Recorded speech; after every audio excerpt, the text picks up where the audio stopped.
Hello, and welcome to today's Trainer Education webinar, How Do You Come Across to Others?, hosted by HRDQ and presented by Dr. Annette Cremo.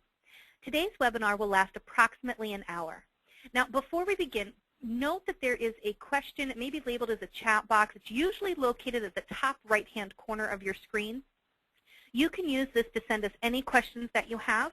We'll answer your questions as they come in, or we'll answer them during the live Q&A that we're going to have at the end of the session with Annette.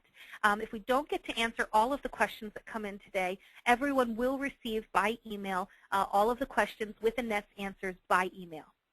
And you can also join our conversation on Twitter. You want to use the hashtag HRDQ webinar. My name is Sarah Montgomery, and I will moderate today's webinar. I'm in business development for HRDQ, a publisher of research-based training solutions that improve the performance of individuals, teams, and organizations.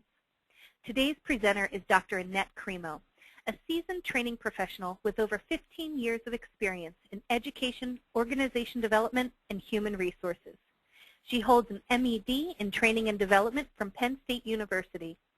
Annette received her PhD in Psychoeducational Process from Temple University, and her doctoral research examined the active learning process for work teams and suggested ways to optimize content retention. Through her consulting practice, Performance Plus, Annette works with several prominent clients, including GlaxoSmithKline, Tyco, Hershey Foods, Hilton Hotels, Volvo, Comcast, S&M Trust, and Sara Lee, just to name a few. Annette is also an adjunct university instructor, leading courses in training and presentation skills at Pennsylvania State University and the University of Scranton. Welcome, and thank you for joining us today, Annette. Why, thank you.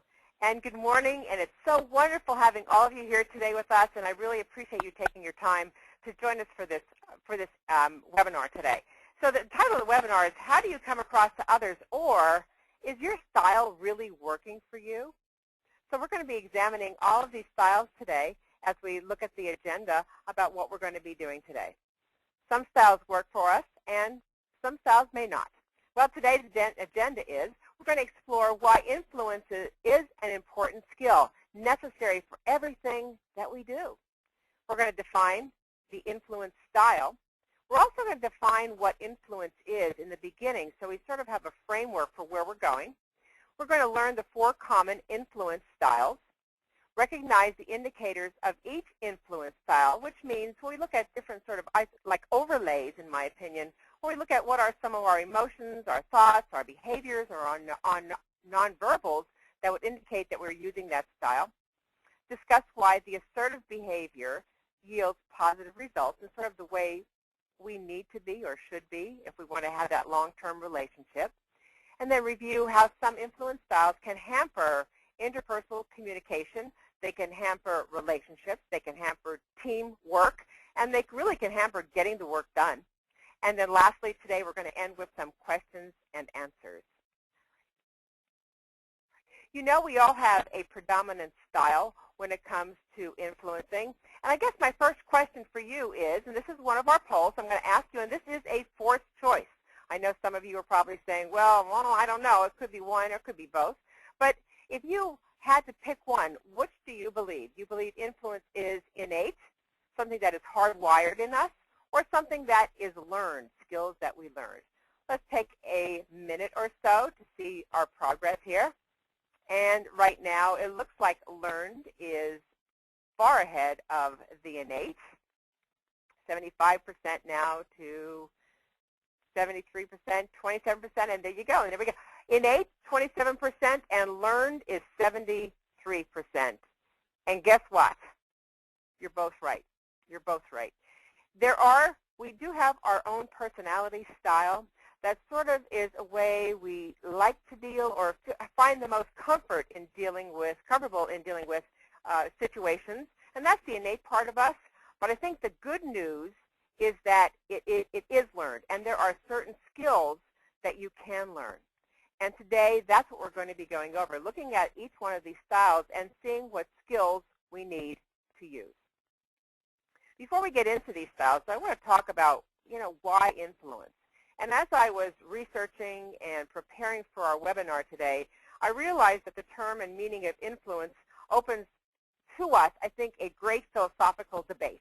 What is influence? What causes influence? How do people influence? So I looked at it from maybe, first of all, looking at definitions. And defining influence is the power or capacity causing an effect. That's one definition. Another definition, which is very similar, is the ability to cause a measurable and desired outcome. So it's the outcome that we want. And I'm going to be going back to these definitions a little bit in a few more slides because I want to sort of dissect them a bit to see what these things mean. But before we go there, why influence? I want to go, again, the why before the what.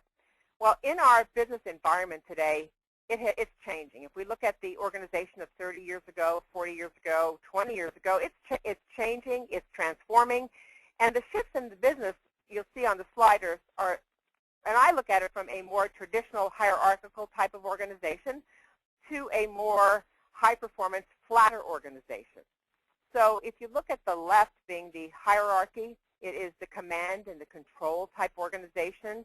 And on the right-hand side where you see the word diverse, you can look at organizations that are maybe more matrixed, they're flatter organizations, and they get things done differently. And I think some of the things when you look at these organizations, and these are some of the indicators of how things are changing and where we're headed to. In the hierarchical organization, and by the way, they all exist. There is no right or wrong. It's whatever works. But a hierarchy is organizations like, I think, governments, you can say universities, schools are like that, the hierarchy, more of the command and control, a lot of different layers in there. They are sometimes more competitive, as on the other side with a flatter organization, more collaborative. In the hierarchy, we have top folks are thinkers. So the people at the top of the pyramid are the thinkers, and the people at the bottom of the pyramid are the doers. And so the communication process or the influence process there is, I will tell you what to do. Go ahead and leave your brains in the car, come into work, and do what I tell you to do. As opposed to a flatter organization on the right-hand side where everyone's a thinker. We want a lot of collaboration. We want people to be involved. We want them all to be creative problem solvers. If you look at the left-hand side again where you have the hierarchy, information flows primarily downward. And on the other side, when you have a flatter organization, information moves in all directions. People at all levels in the organization are communicating, and communication goes well. On the left-hand side in the hierarchy, conflict is negative, seen as negative, and not really good, and sometimes dismissed or pushed under the rug. And on the right side, when you look at a flatter organization, conflict is seen as a potential avenue for improvement. You know, it's okay to surface some of these questions or some of these concerns because we want to improve. Go on the left side again, employee evaluation is based on punitive assumptions and tools. I'll tell you what you've done wrong, and I'll tell you what you have to do. And on the right side, when it is a flatter organization, positive orientation, there's a positive orientation with an emphasis on quality and development of the individual.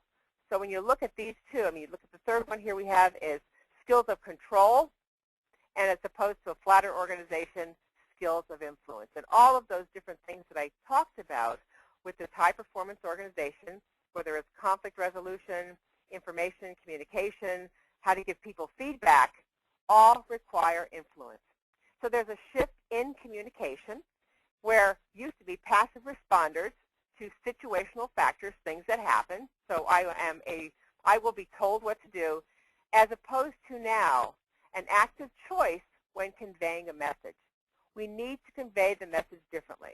We need right now to get the work done through people. So Sarah, if you go to the next slide, it is about relationships. Right? Build bridges, not walls. The human must walk with his partner in a dialogue and a narrow ridge between two extremes. I think of you're going over maybe a railroad track and there's two extremes on both sides. One is refusing to attempt to understand the other person's perspective of situation, and the other side is forsaking one's own ground and blindly following the other person. When you look at influence itself, it manifests itself in a few different ways. One is sometimes the message itself The second one is the presence of someone that could influence you. And the third, and this is what ours is going to be focused on, is really the interpersonal part of our communication. And that's something that we can flex, we can change, we can learn, we can adapt. And I just want to give you an example of what all of these forms of influence are. The message itself. And when I was thinking about this and thinking about examples, I thought about the political debates that are out there, the political environment, the message that we get. It could be billboards that we get that gives us the message and influence us to do one thing or another, to vote one way or another. So that's the message. It could be the presence of someone that influences us to do something or to not do something. The example I thought about was one that came to me yesterday as I was traveling down the turnpike. And the turnpike, I live in Pennsylvania, and the speed on our turnpike is 65 miles an hour. And I was driving quickly along with the rest of the other drivers and went underneath a bridge, and guess who I saw? One of Pennsylvania's finest state police. Well, just by seeing that state police influenced me to take my foot off the gas and hold up a little bit on my speed. The other way that I influence, and I have 8 children, and as I take them out, we're in the environment. Sometimes you can't say things to them, but the influence of the look or the eyes will tell them exactly what they have to do. So that's the presence of someone or their nonverbals. And then the last thing is the interpersonal part, and that is all of those things. It could be the words that we use. It could be our nonverbals that we use. It could be the tone of our voice, all the body languages, all part of it that make up our style. On to the next slide, the influence impact. Excuse me. It's important in any dialogue that human beings voice their views while attempting to understand other views. Do we always do that? This is healthy communication. And if you think back, ladies and gentlemen, to your organizations, do you have healthy communication?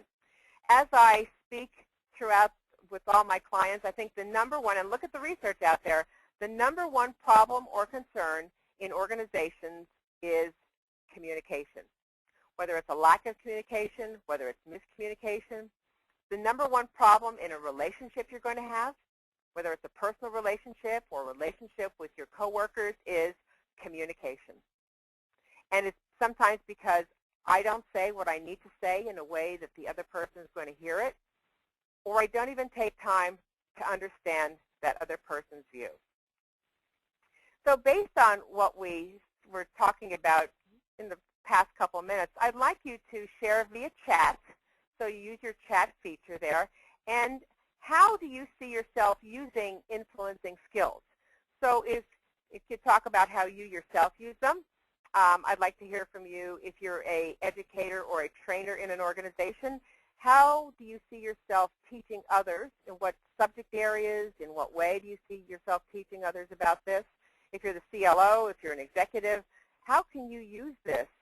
How can you use influence and using these skills? So if you just, again, use your chat feature, and as you do this, I'm just going to check it out and see what you say.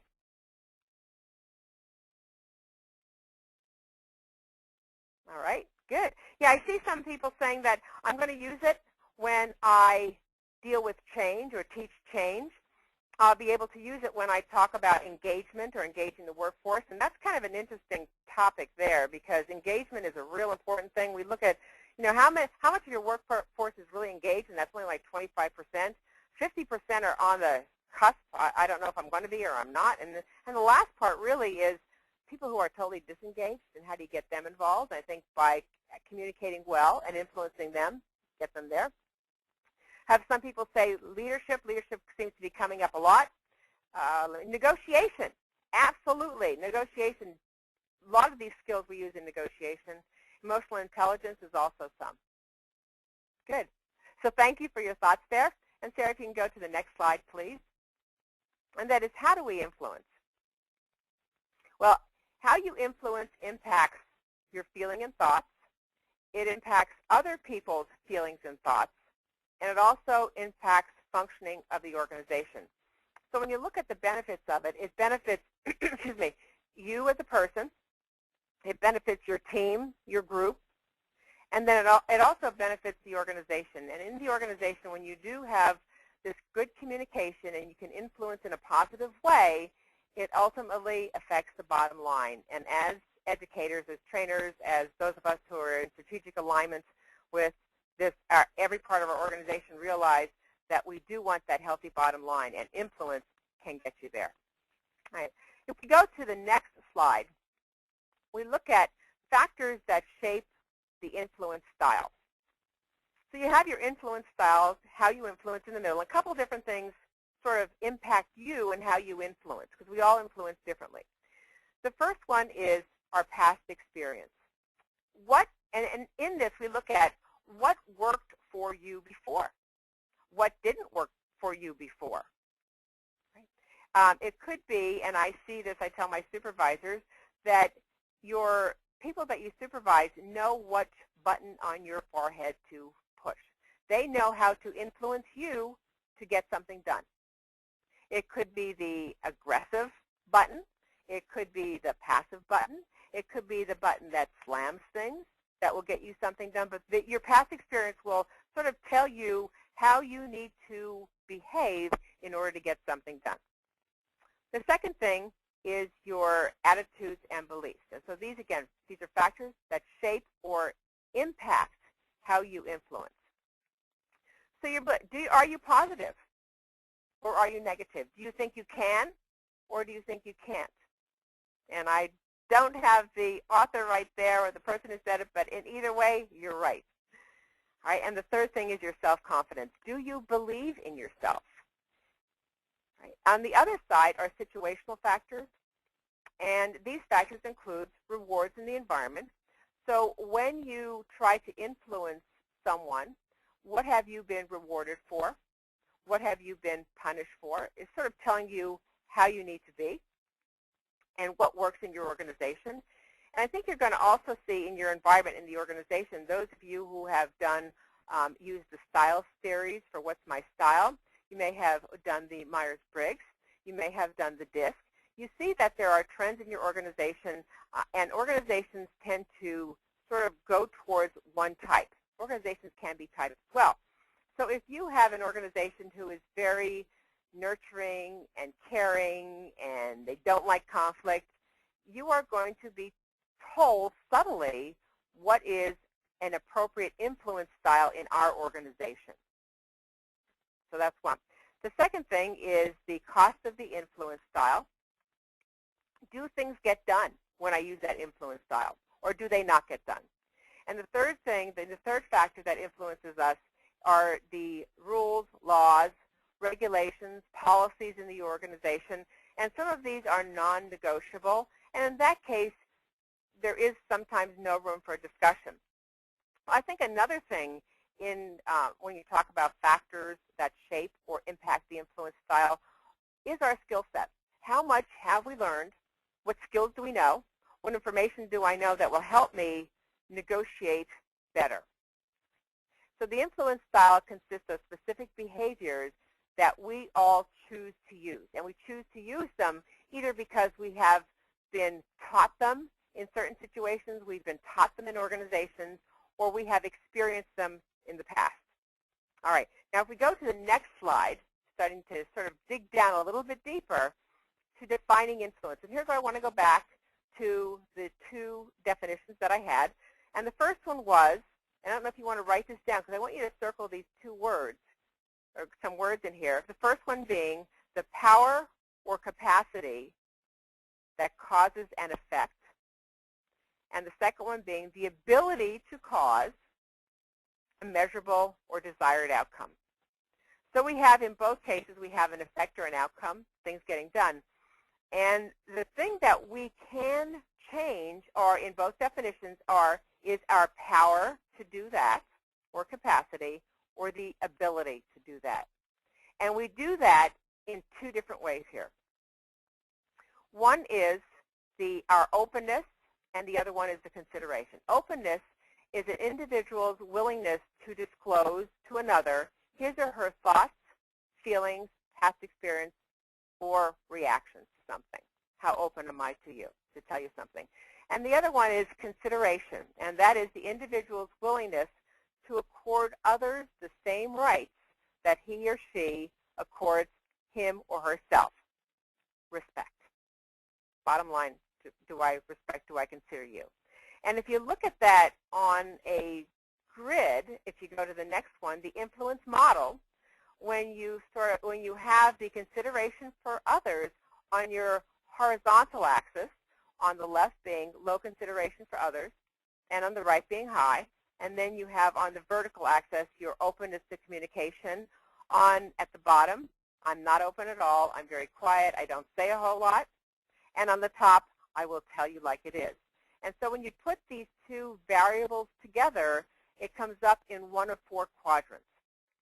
So we have the person who is a concealed aggressive, who has not much consideration for others, and is not very open to communicate. They don't want to share. But they share in a certain way, but they will not share much verbally in a positive way. So we're going to talk more about that one.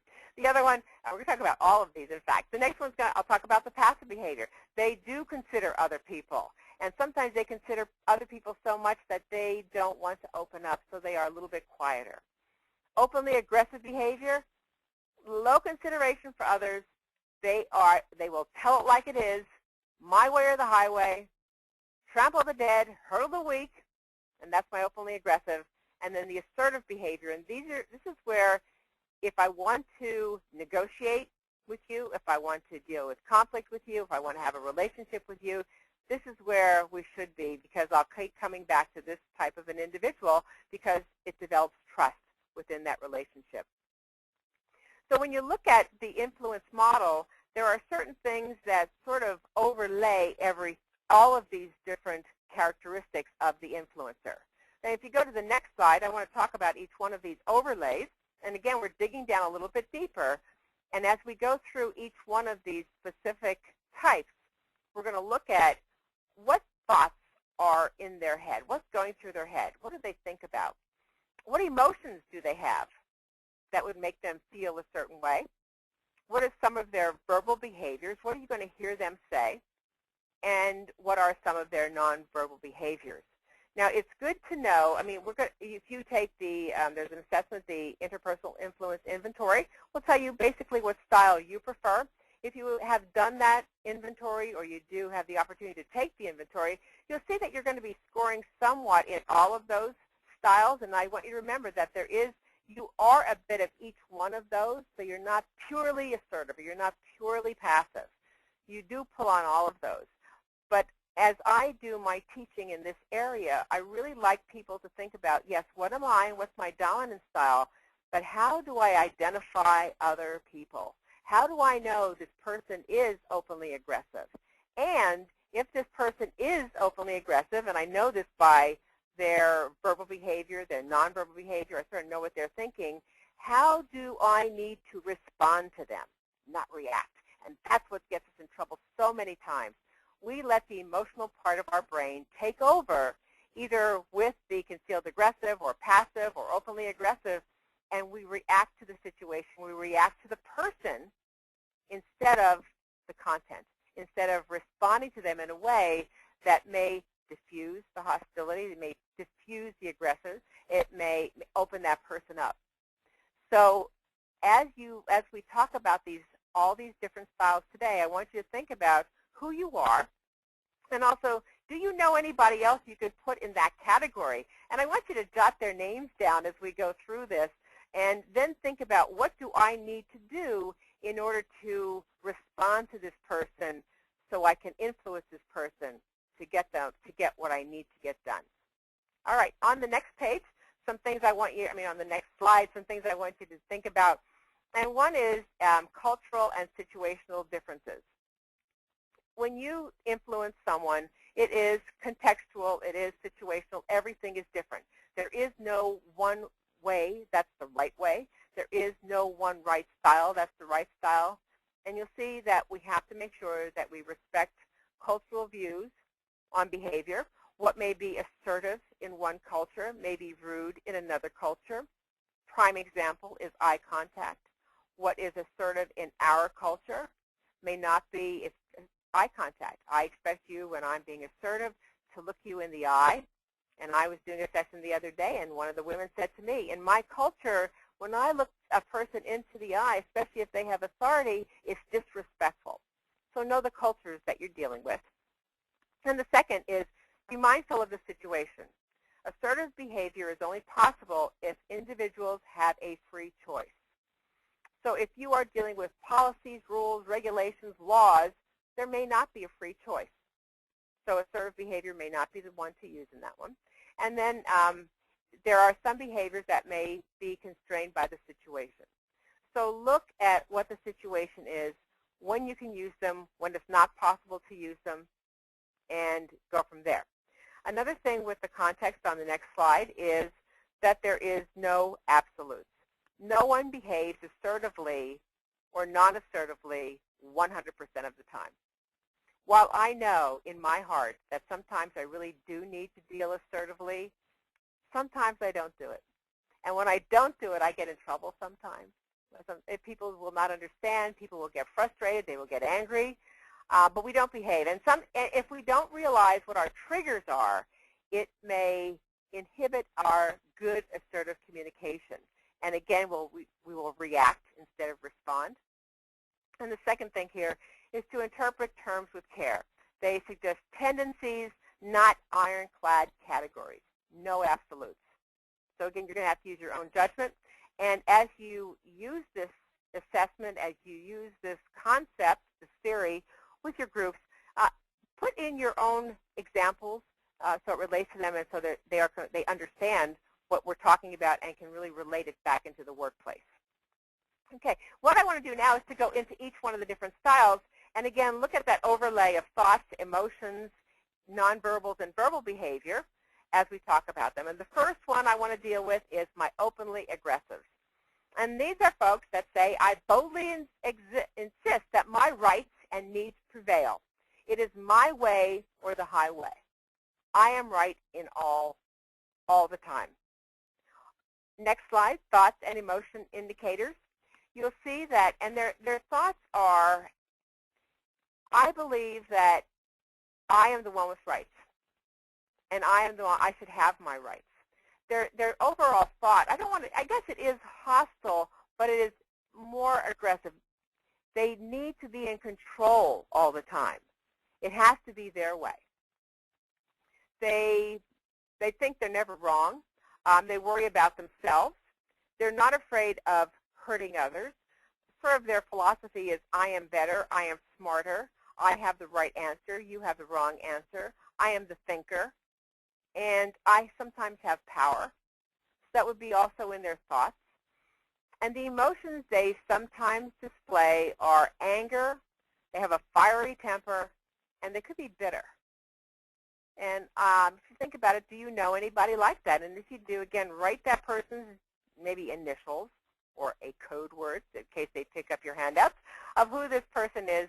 And then I want you to think about, how do I deal with a person like this?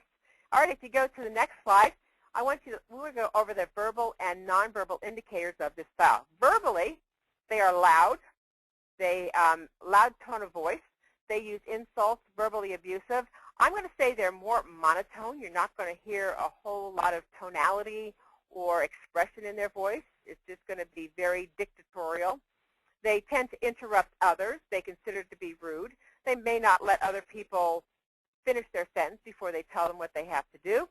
And they may appear to you to lack empathy. Some of their nonverbal behaviors is that they are rigid and tense.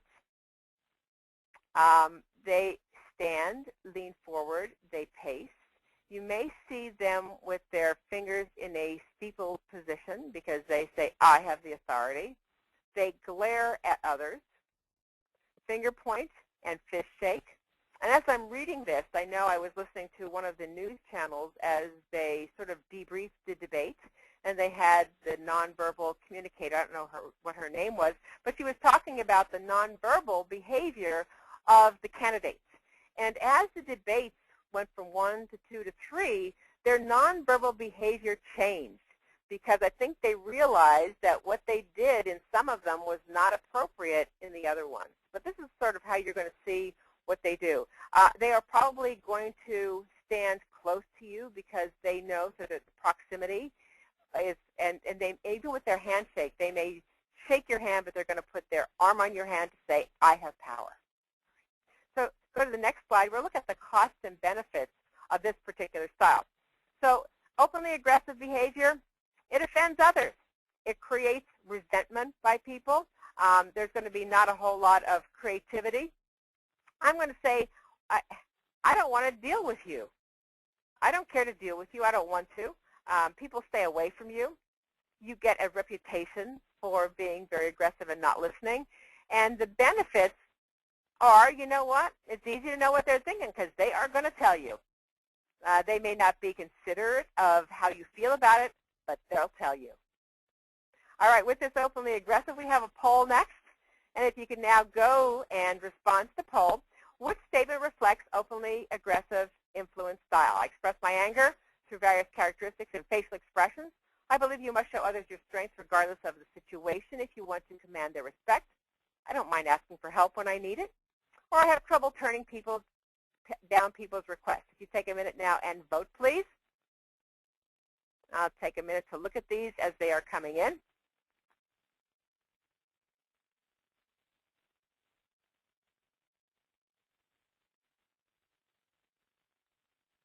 All right, I think it is about, we have 60% in. Very good. All right, Sarah, if you want to close that and see what do we come up with. All right, so A or B seems to be the higher, definitely not C or D. I express anger through various facial expressions, characteristics and facial expressions, and yes, they do, absolutely do that. And I believe you must show others your strength regardless of the situation if you want to command their respect.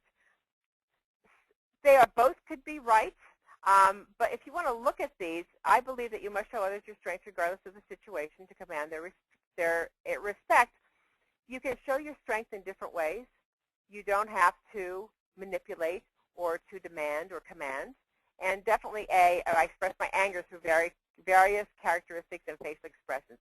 Absolutely, they will do that. All right, so if you want to go to the next one. And this is about the concealed aggressive behavior. This, to me, and I don't know about you, is probably the most challenging. And this is, I subtly make sure that my rights and needs prevail. They could be seen as calculating. They can be seen as divisive. And if you go to the next slide, manipulative, because that seems to be what their thought is. How can I manipulate the situation? They believe they have rights, but nobody else does. They assume they're never wrong. They worry about themselves. They live in the world of I. And they subtly find ways to get their way. And what are some of these? We're going to talk about some of these nonverbal things in a minute, but the emotions, the resentment, hidden frustration, they're uptight. And I know for myself, this is probably the most difficult one to deal with because they seem to be like, I'm going to say a sniper. You never know when they are going to get frustrated or do something. And, you know, sometimes it's in doing the research on this, I think sometimes, given the benefit of the doubt, they may truly not know how to handle something, and this is how they're taught to deal with situations when they cannot verbalize what they want. So if you go to the next slide to look at some of their verbal and nonverbal behavior, they use indirect expressions of insult or threats, little snide remarks. They're quiet, disgruntled murmurs that they talk, you know, behind your back. And they have a tendency to gossip or to sabotage, sometimes even outright lies, making themselves look good at all costs. Some of the nonverbal behaviors, you're going to see that they're very controlled. And they have sometimes nervous twitches, piercing eye contact, forced smile or clenched teeth, or as I've seen some people, they talk through their teeth when they're clenched. Gestures might not match the words, so they may say, yes, I would love to do that, as they slam the door. They may slam things down. They may close the books quickly or in a hard way so you can hear them, to know that they are frustrated. So even though their words say everything's okay and I'm listening, the nonverbals say, no, I'm not listening to you. If you go to the next slide, some of these style costs. Others feel manipulated. They disrupt our teamwork. They're considered untrustworthy because you never know how they're going to react. To me, this is a very difficult one to deal with because you never know what you're going to get from this person. Sometimes I fear what they're going to do or how they're going to do it because they're sometimes unpredictable in their behavior. The style benefits, stretching it, but they can be very clear if directed positively. But again, I go back to think about, and in some situations with some people, have they been taught, because as I put people in this category myself, have they been taught through their upbringing, have they been taught through their organization that this is how they deal with things to get things done? So I think these folks here are really, if you can teach them the skills, you can really make some great strides with them. All right, if we go to our polling question then, the next one is, what statements reflect the concealed aggressive? I'm afraid to admit that I don't know how to do something that I'm expected to do. I am able to express my feelings honestly. I like to be in control of every situation. Or if I don't agree with my boss, I may find a way to drag my feet quietly on projects that he or she wants to get done. Who is that? Which one is that? So take a minute, and if you could, again, go to your chat or your polls and vote for the one you think that it is. And it looks like we have almost half of you voted already. And overwhelmingly, it is coming up. All right. Sarah, if you want to close that poll. Overwhelmingly, we say yes. If I don't agree with my boss, I can drag my feet quietly. So they think that it's going to get done, but it never gets done. And that definitely is the way they are. Absolutely. Good. All right. Go to the next one then. We go to those folks who are passive. Others' rights and needs takes precedence over mine. I may feel as though I need to say something, but I don't feel comfortable, so they don't communicate well, and so they hold back, but they're concerned with the relationship. So you go on the next slide with their thoughts and emotional indicators. Again, they put other people first. They tend to be self-negative or not a whole lot of confidence in themselves, maybe because they don't feel as though they can speak up or they have been intimidated in some way. But their view is that others have rights and others can say, but I don't feel comfortable in saying something. They're hesitant to speak their mind. They're afraid to upset the relationship, and they avoid disagreements. Some of the emotions that they go through are they feel victimized, depressed, resentment. They sometimes build up anger. And these are the folks that I see. I mean, they may have some great ideas, but they suppress them all the time. Or they may have a conflict with somebody or need to be assertive with someone and can't do it. So they sort of put a lid on it. But what happens with these folks are you can only put a lid on things for so long, and then all of a sudden they blow up. And when they blow up, we are all taken back like, oh, my word, what is the matter with her or him? They don't act like this. And then what they do with these passive people with the passive behavior tend to do is they tend to feel guilty that they sort of shared all that with everyone, or they exposed themselves, so they got angry or frustrated with people, and they beat themselves up. So their view, again, for others is that they care for others, but they may not know how to express themselves. So again, if you look at some of the skill sets that you need to be more assertive, I think, again, these folks are the ones you could really help in how do I get my message across. You will still, because another thing with them is they still want to be liked as they express what they need, express their needs and their wants. All right, some of their verbal behaviors. The next one, they tend to have a weak voice. They're very quiet when they speak, and the pace of their voice is a little bit slower. Not a whole lot of inflection, intonation. Very, when I think of them, I think of very kind, nurturing, caring. Their frequent use of qualifiers when they speak, which means, I don't know if I'm right, but I hope you will like this. So they sort of like negate it before they even put out what they're saying. And some of the nonverbal behaviors that they say, they're Their eye contact, downcast or neutral eyes, slouching, possibly shifting posture, uncomfortable. They're going to have those closed nonverbals. They may have their hands closed on their lap. Nervous gestures like wringing of hands, covering the mouth with their hands, shrugging of their shoulders. It could be clicking of the pen. I was just working with a group that clicking of the pen all the time, or ruffling of the papers was another one, and they were all very passive in their behaviors. All right, if you go to the next slide, Sarah, you look at some of the costs and benefits of the style. The costs, these folks are sometimes the ones with the greatest ideas, but they tend to hold back these ideas and the information that they have because they don't feel comfortable in sharing it. So you also have to teach other people, how do you get these folks to get to that comfort level that they can start talking about what they need. And they fail to take responsibility for contributing to the team. Style benefits, they do not create unnecessary conflict. They don't like conflict. They sort of have a sense of when conflict exists in the team, and they can feel it in their gut, and they stay away from it. They know that it's there. All right, go to our poll then about the passive style. Which one tends to reflect the passive influence style? When I'm angry with someone, I shut him or her out. If I have something to say that I think is important, I will interrupt the conversation. I feel guilty when I have to ask others to do their share. I make decisions when I have a reasonable amount of information, even though I may be wrong. All right, we take a minute, and if you could now vote on the one that you think is the correct answer. Some definitely come out to say, you know what, I don't say it. I don't come out, so we know that those are not right. All right, good. We have about 63, 68% voting. All right, Sarah, if you want to close the poll. Excellent, good. I feel guilty when I have to ask others to do their share. Absolutely, all right? And it may not be shutting them out, although I can see why you would choose A. When I'm angry with someone or frustrated with someone, I don't share it. And by, I think, not sharing, you do shut them out, but not intentionally. It's just that they don't feel comfortable. Sometimes being passive is also a way to get people to influence people. So by just shutting down and not saying anything, people may be influenced to do something. All right. I see this in relationships sometimes. All right, if you go down to the last one, and this is the assertiveness style.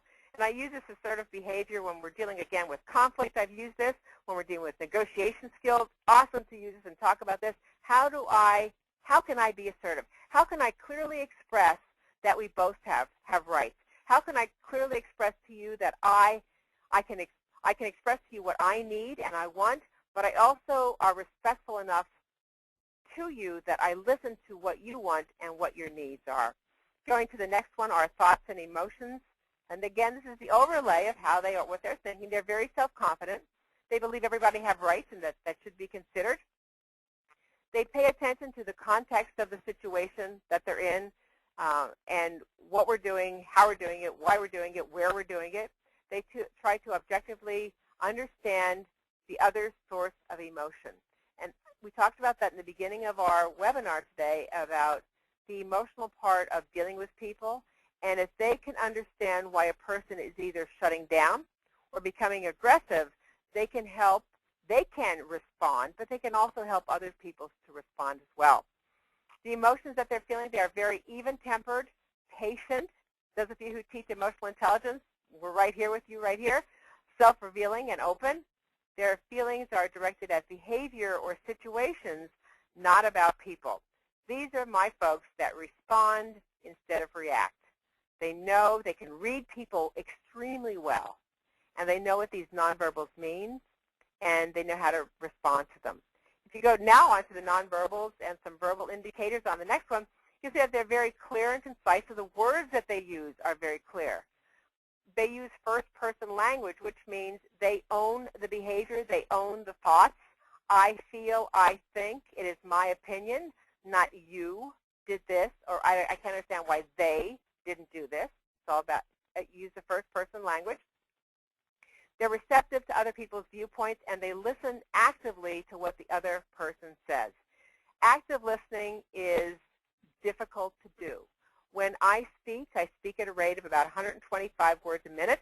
When you listen, as you are right now, you listen at a rate of, interestingly enough, 450 words a minute. So what is your brain doing after I have spoken, after I have that 125 words out?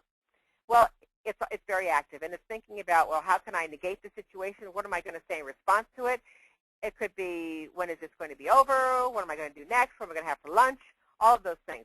So active listening involves really clearing your mind, clearing your desk sometimes of distractions, whether it's the phone, whether it's the email, whether it's same time or whatever that is, focusing on the person, using that good eye contact. And it says down here the nods. That's another part of the active listening. So there's a couple different levels in which you actively listen. It's things that the other person can't see, like me clearing my mind. It's things they can see, like the nods. And it's also, active listening also involves me asking questions to clarify other person's viewpoints. I want to make sure that I understood what you said. Is this what it was?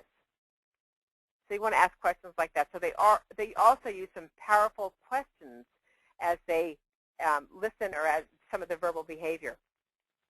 And nonverbal behavior, the relaxed, confident posture, which means that they are sitting straight, again, looking at you in the eyes. They have open, as they speak, their hands are in open gestures. They're direct, friendly eye contact. Gestures are open and supportive. Nods, they keep their palms open. Pats on the back, other things like that would indicate that you have someone who is very assertive. You're going to see the tonality of their voice is neither fast nor slow, but the pace is very calming. And there's inflection in the voice. So those are some of the indicators that will tell you you're dealing with an assertive communicator. They are very good at reading people's body language. Okay, on the next page, the cost and the benefits of this particular style. It takes time and effort to be assertive. And it can sometimes be a challenge to maintain this influence style in all situations. All situations when you're dealing with someone who is passive, someone who is passive-aggressive or aggressive. So it takes a lot of energy there, but it can be done.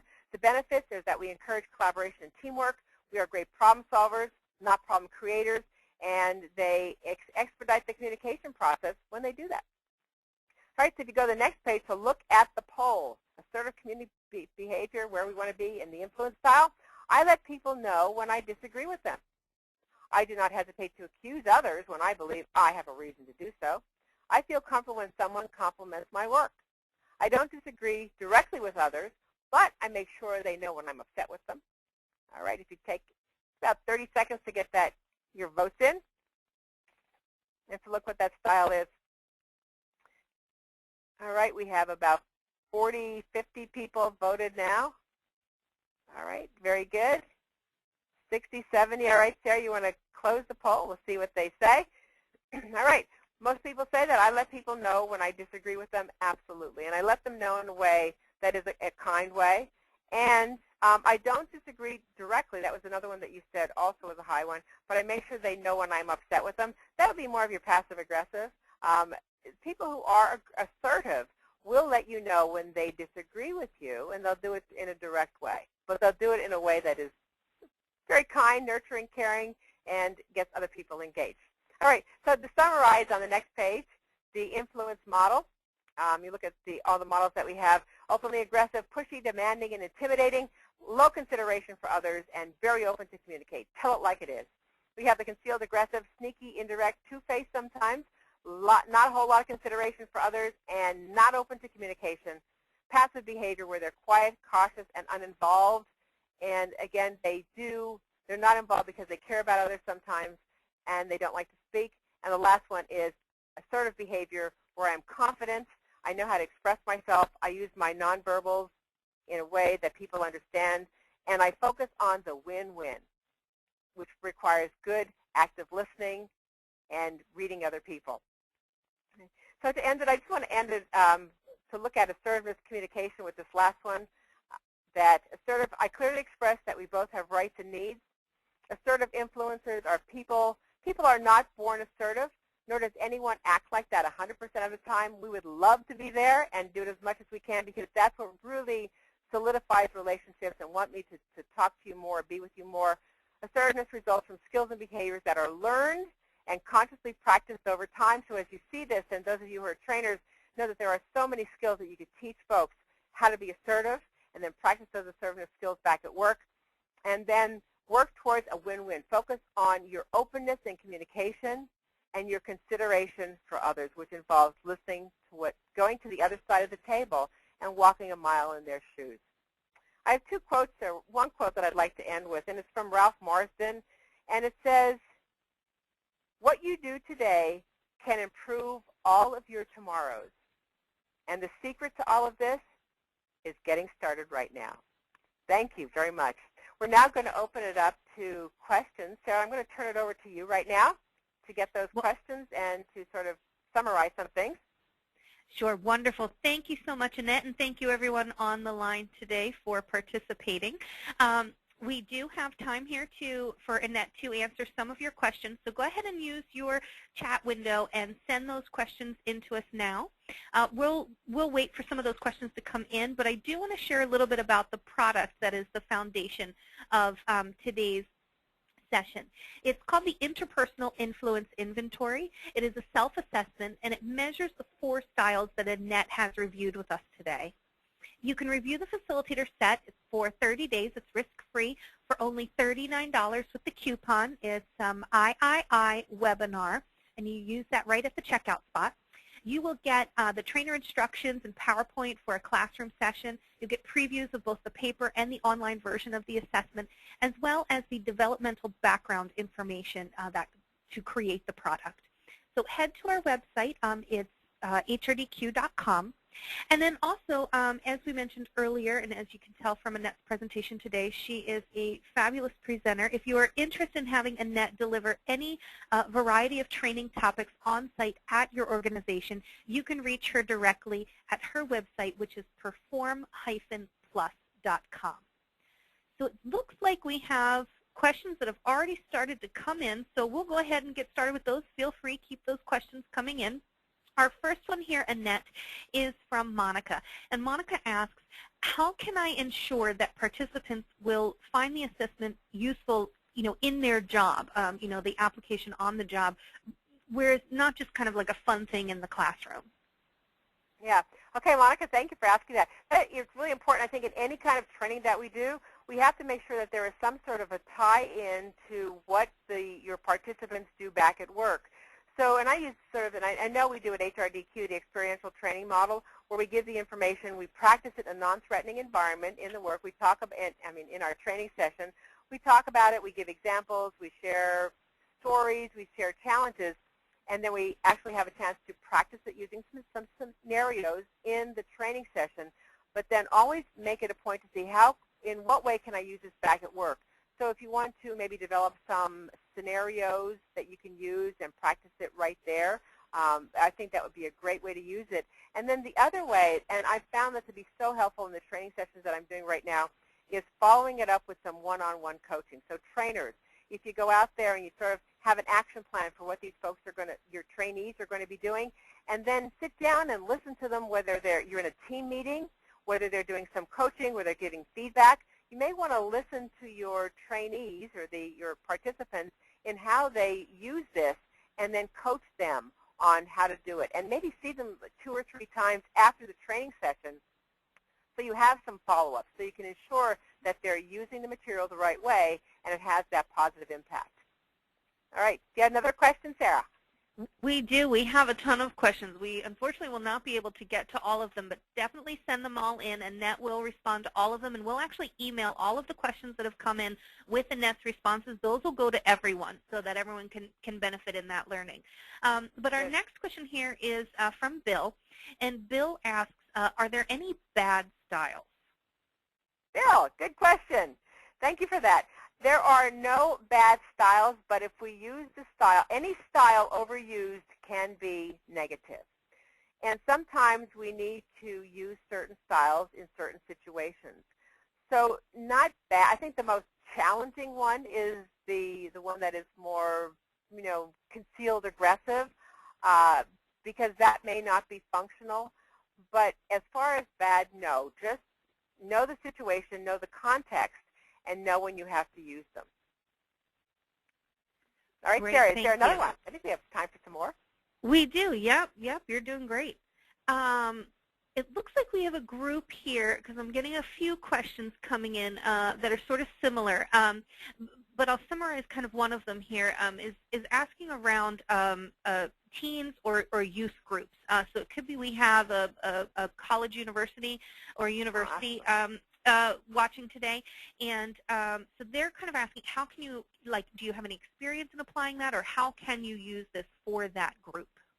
Oh, absolutely. I have done this with youth groups, especially those who are young in college and maybe juniors and seniors in high school. What a great way to teach them how to effectively communicate. So it sort of gives them the skills that they are going to use for a lifetime. And they're going to use this influence style when they are, going through their education, when they get onto the job market. And wouldn't we love to have employees that come into our business today that know how to communicate in a correct way, how to read nonverbals, how to express themselves, and how to influence as opposed to shutting down or being aggressive. So I think if we can get these skill sets out to the youth would be awesome. Definitely have tried it, and it does work. They love it. That's great. So we have another question here from Melody. And Melody asks, do you have any tips on providing constructive feedback to either an aggressive person or a passive, or even any of the other styles that are not assertive, about their style? And so kind of looking at it from the other perspective, is there a way that that we can kind of give some constructive feedback to people, without calling them necessarily out on it? Any thoughts around that? Well, I don't know, and help me out, Sarah, on this one. Does this does this assessment have another assessment that somebody else can do for you? This does not have feedback yet, okay. But that actually is in consideration with our development team, is to create it as a 360. But right now, it's strictly a self-assessment. Yeah, awesome. Because I think when I do this, sometimes people don't realize that they're like that, but yet their team members will say, oh, yes, you are like that, and you may have not scored this correctly. So sometimes we don't get people, if you're honest, you're going to get a great result on this. But if you sort of score the way you want to be seen, you're not. But the skills, I think, or some things you can do to talk about that is just to look at what is the impact you have. Have you ever seen any of these negative impacts in your team? Do people want to come and talk to you? And sometimes, is it Melanie? You may have to have that difficult conversation with that individual because you may be, as a trainer, the one that hears some of these things that are going on that are not the way they should be, and you may have to sit down with that trainer and have a heart-to-heart with them to let them, maybe give them specific examples of their behavior and the impact it has on others. But if you can keep it so it's not, blaming or you or not subjective, and you look at their specific behaviors and link that to the impact that those behaviors have, it's much easier to get this message across. Wonderful. Thank you so much, Annette. We have a number of questions that have come in. Continue to send those questions in. We had a great audience today, good turnout. So go ahead and continue to send those in. But we are going to end today here, and we'll email responses of the questions with Annette's answers. You'll get those questions early next week. That'll give time for Annette to give some thorough responses on those. So we do appreciate. Yes, and I may even have some. I know for Melanie, I may even have some sort of a template that you can use in your feedback process. So I'll make sure I include all those. Oh, Annette, you know what? That would be great because we had a couple other people who have sort of similar, kind of similar sort of questions there. So we'll definitely make sure we email that out to the entire audience so everyone can benefit from those. Awesome. People. We'll get them the tools they need. Absolutely. Good. Well, thank you so much for your time and for participating today, and we hope you found today's webinar informative.